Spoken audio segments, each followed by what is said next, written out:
Minasyaitonirrajim. Bismillahirrahmanirrahim. Alhamdulillah Rabbil Alamin. Wassallallahu ala Muhammadin wa alihi tahirin. Hikmah 1 Nahjul Balaghah. Kun fil fitnatin ka ibnil labuni la zahrun fayurkaba wala halbun fa yuhlaba. Jadilah, yakni terjemahannya, jadilah kalian, yakni jadilah kamu di dalam keadaan fitnah seperti anak onta yang berusia 2 tahun, yang tidak memiliki pundak sehingga bisa dinaiki dan tidak memiliki susu sehingga bisa diperas. Nah, syarah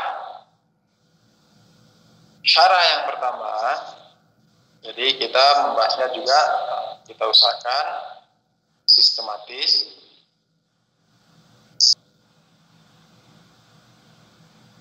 Kun fil fitnati kabnil labun la zahrun fayurkab wa la darbun fayuhlab. Jadilah kalian dalam keadaan fitnah seperti anak onta yang berusia 2 tahun, la zahrun fayurkab, tidak memiliki pundak sehingga bisa dinaiki, wa la darbun fayuhlab, dan tidak memiliki puting susu sehingga bisa diperah. Nah, fitnah, yakni fitnah, kita membahas perkata dulu sehingga bisa memaknai maksud daripada Imam Ali alaihissalam ketika mengatakan kun fil fitnati ka ibnil labin itu apa. Fitnah yakni apa? Fitnah dari sisi bahasa yakni ikhtibar, yakni imtihan. Yakni apa? Yakni fitnah yakni memisah, asli kata fitnah yakni memisahkan emas dari selain emas. Nah, itu fitnah. Fitnah yakni apa? Fitnah. Jadi dulu kalau atau antum kalau misalnya pernah melihat orang menambang emas, pertama kan diambil pasir, batu pasirnya diambilin kan ya. Lalu ditaruh di karung, terus dimasukkan ke dalam apa? Dimasukkan ke dalam mesin. Nanti batunya dihancurin tuh, dihancurin.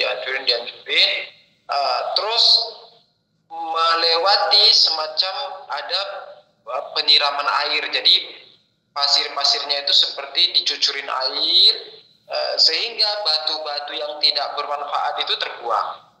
Nah, tersisa nanti apa? Tersisa itu tinggal pasir-pasir halus. Nah, dari pasir-pasir halus ini nanti diayak ya, kalau tidak salah namanya diayak. Istilahnya kalau kita punya, kalau di daerah Ana itu ada tampi untuk menampi beras. Kalau misalnya orang-orang dulu punya beras, untuk memisahkan gabah padi dari berasnya kan kadang kalau dimasukin ke gabah itu bercampur antara padi dengan gabah-gabahnya. Nah, untuk membersihkannya biasa pakai tampi. Ana tidak tahu bahasa daerah yang lain gimana. Tahu antum tampi? Tahu, Ustaz. Di kampung mana juga tampi. Yang lain tahu tampi, tahu ya?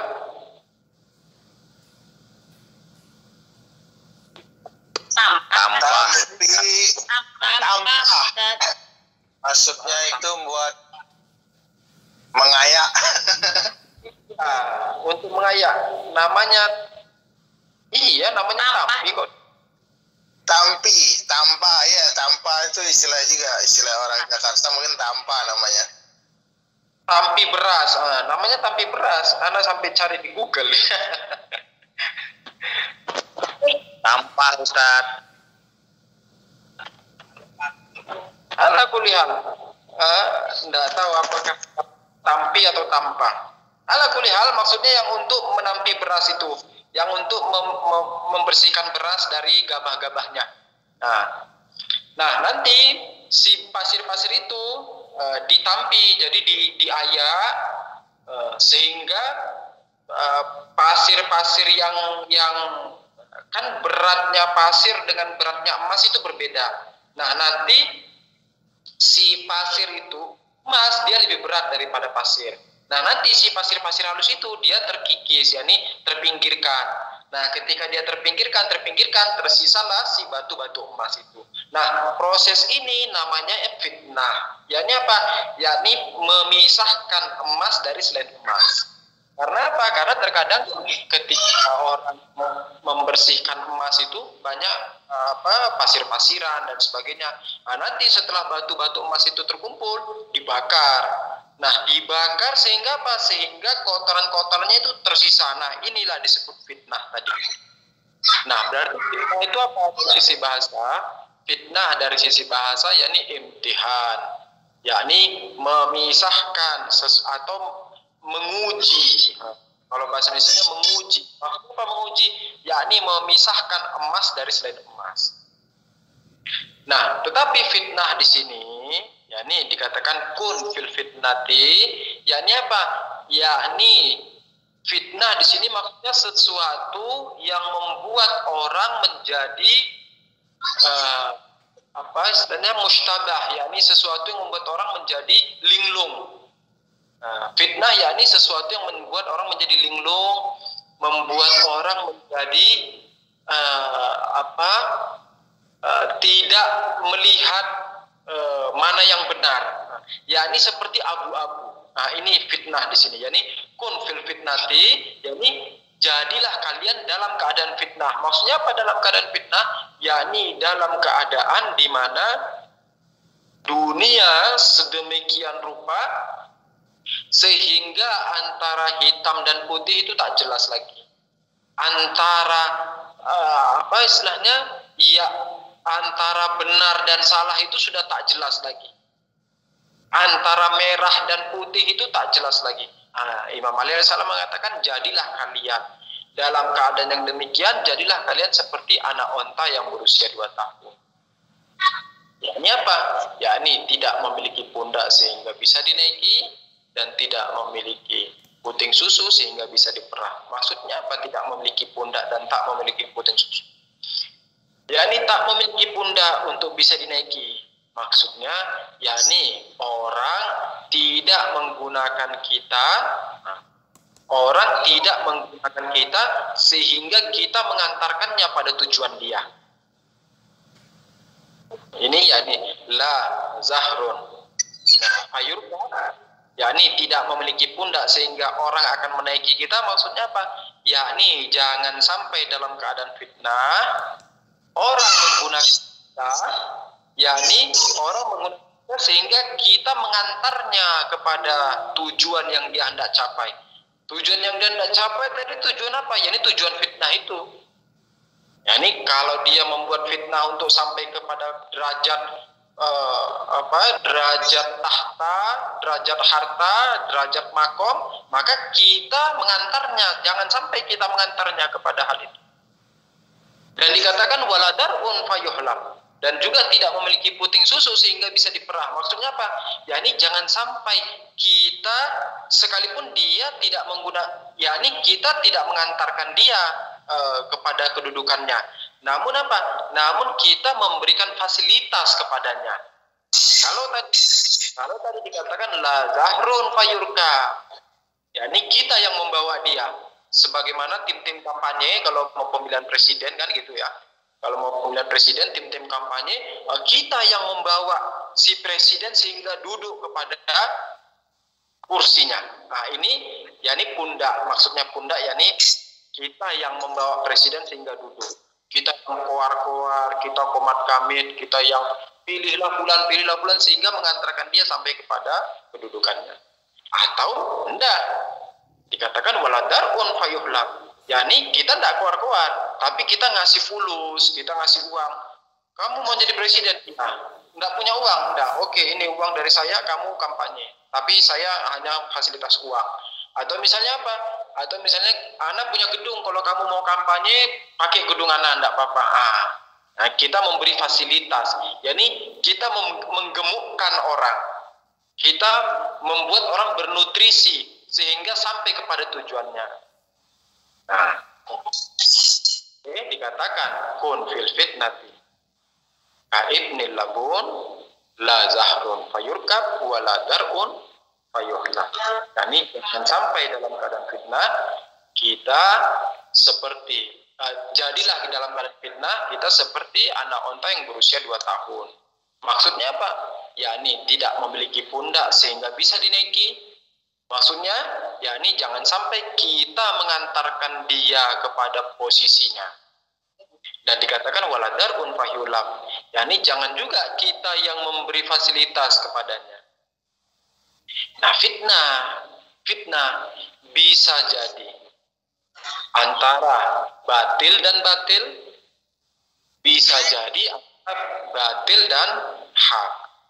Antara batil dan batil misalnya gimana? Yakni misalnya kita berada di sebuah daerah, kita berada di sebuah tempat, di mana di sebuah tempat itu ada 2 orang yang hendak mau menjadi kepala desa misalnya atau kepala daerah.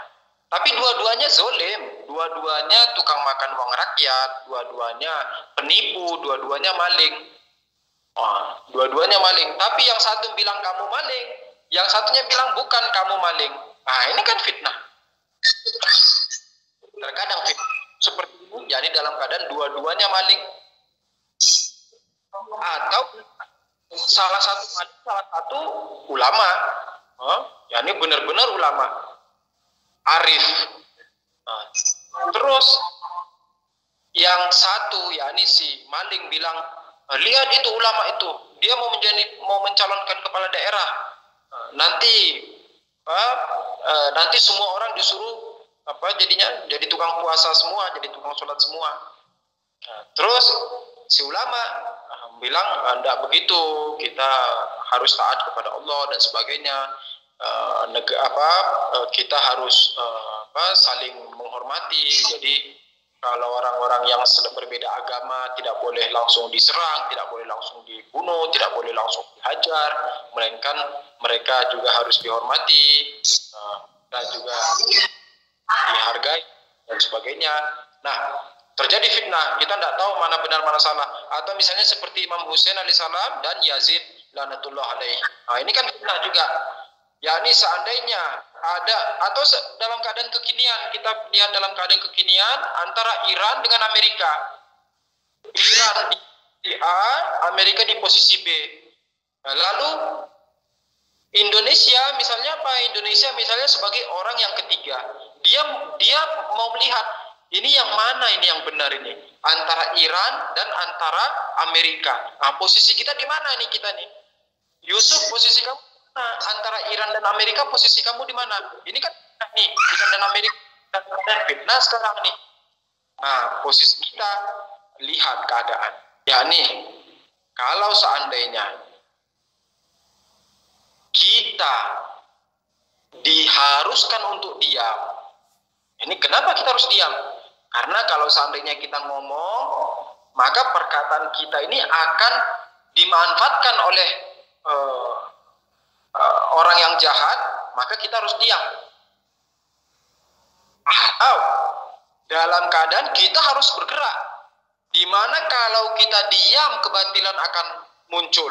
Sebagaimana kisah Karbala, Imam Husain alaihissalam dan Yazid, itu juga zaman fitnah. Imam Husain alaihissalam bangkit melawan kezaliman, melawan Yazid, melawan bentuk daripada kerusakan di dalam Islam. Yakni Yazid benar-benar hendak merusak Islam dari dalam. Imam Husain alaihissalam bangkit dan mengatakan kalau seandainya dengan darahku maka agama kakekku bisa tetap tegak, wahai pedang ambillah darahku. Nah, ini juga bentuk daripada seperti Ibnul Labin, yakni seperti anak onta yang 2 tahun itu, di mana Yazid tidak bisa menggunakan Imam Husain alaihissalam. Nah, jadi jangan memaknai ketika dikatakan tidak memiliki pundak, lalu tidak memiliki pundak sehingga orang tidak bisa naik, dan tidak memiliki puting susu sehingga orang tidak bisa memeras, maksudnya bahwa kita harus diam. Tidak bisa dimaknai demikian. Melainkan kita harus membaca situasi setempat. Apakah kita harus diam atau kita harus bangkit melawan. Dalam keadaan tertentu, dalam keadaan tertentu, situasi memaksa kita harus diam, maka kita harus diam. Karena apa? Karena kalau kita ngomong akan dimanfaatkan oleh musuh. Dalam satu kondisi kita diharuskan untuk bangkit melawan. Dalam satu kondisi kita harus bangkit untuk bicara. Dalam satu kondisi kita harus bangkit untuk menyampaikan kebenaran. Sekalipun harus dengan darah kita, kita tetap bangkit melawan. Kenapa? Karena kalau kita tidak melawan, justru hal itu akan dimanfaatkan oleh musuh. Jadi memaknai tidak memiliki pundak sehingga dinaiki dan tidak memiliki puting susu sehingga diperah, bisa bermakna diam dan bisa bermakna melawan, tergantung situasi apa yang dikehendaki oleh situasi tersebut.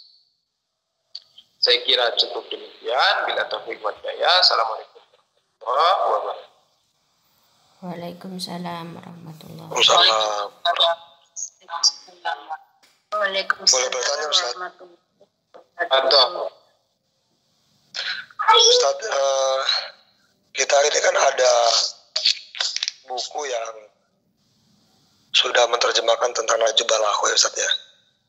iya, Mungkin ada bagusnya ketika Ustaz sampaikan itu di buku yang mana, yang khotbah atau surat-surat atau yang syair-syairnya gitu Ustaz. Jadi kita bisa langsung hikmah. buka ya Ustaz. Jadi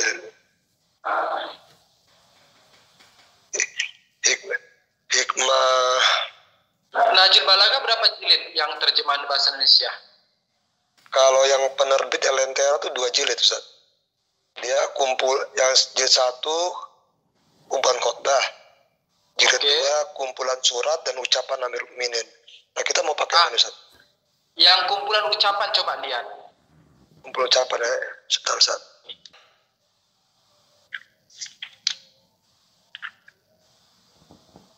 Dia pembahasan pertama tentang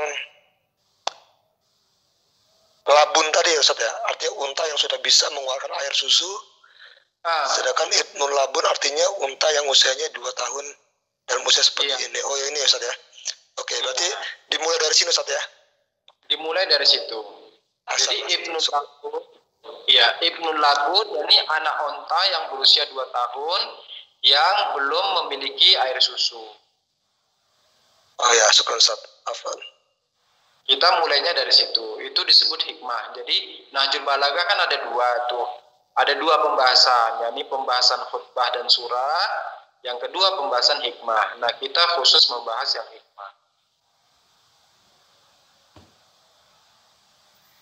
Baik Ustaz. Oke. Sampaikan juga ke teman-teman yang lain halaman berapa dan sebagainya. Kalau di Lentera halaman 301 Ustaz. 301. Penerbit Lentera ya. 301. Di jilid 2. Jilid 2 halaman 301. Oke, ada lagi yang lain?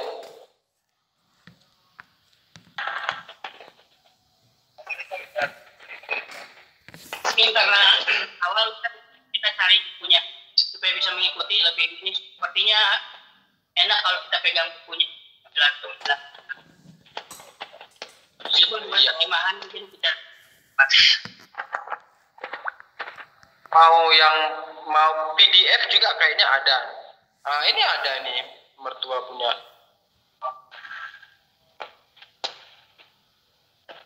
Ini bagus nih kalau kayak gini.